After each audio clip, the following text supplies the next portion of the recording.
guys, maglalakad-lakad muna tayo habang hinihintay natin yung kasama natin sa pagpapatubo ng mushroom.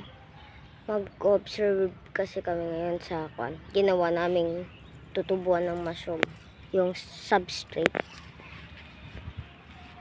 Kaya hintayin muna natin siya. Enjoy the view muna. Let's go.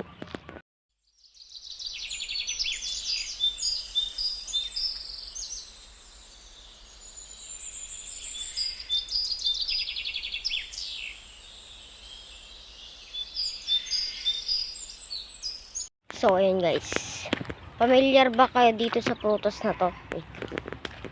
Nalakaran ko to kanina. Ayan ko kung prutas ito. Ay, tawag itong prutas ba? Ito. Pero nakakain to.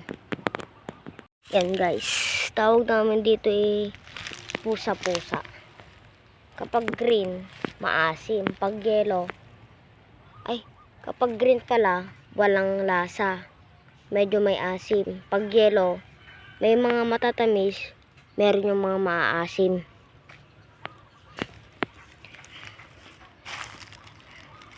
So, ayun, wala tayong mahanap na yellow.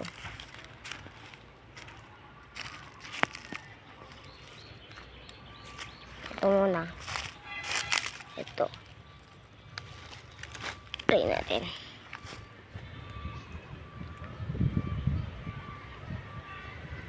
Medyo hindi maganda tong ano niya.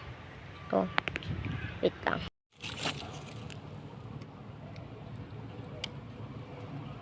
Ito nga pala yung laman niya.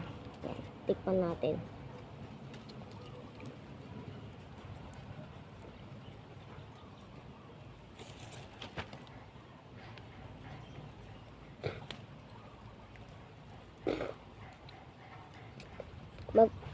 Parang magkalasa sila ng bugnay. Hindi pa hinog.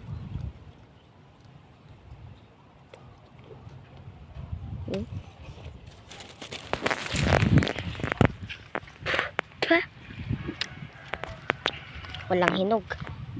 Tingin pa tayo. Habang hinihintay natin yung kasama natin. Ito. Nakakain kaya to? Wait lang guys. Ito guys. Ewan ko kung nakakain to. Ang pagkakalam ko gamot itong tangkay nito. Or yung ito nasa ugot yung tawag sa amin. Yan. Ito yun o. Ganda nito laruin. Yan o. So ayun. Sabi ko kanina. Enjoy the view muna. Kaya tara muna. Let's go.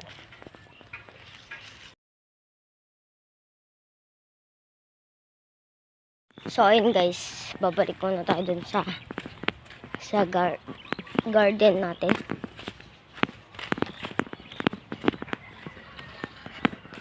Dahil mag-observe muna tayo. At habang baka mahingi ko na yung langkang hinog. May pinahinog kasi kami. Kaya baka mahingi na natin. Kaya samahan nyo akong kumain ng langka.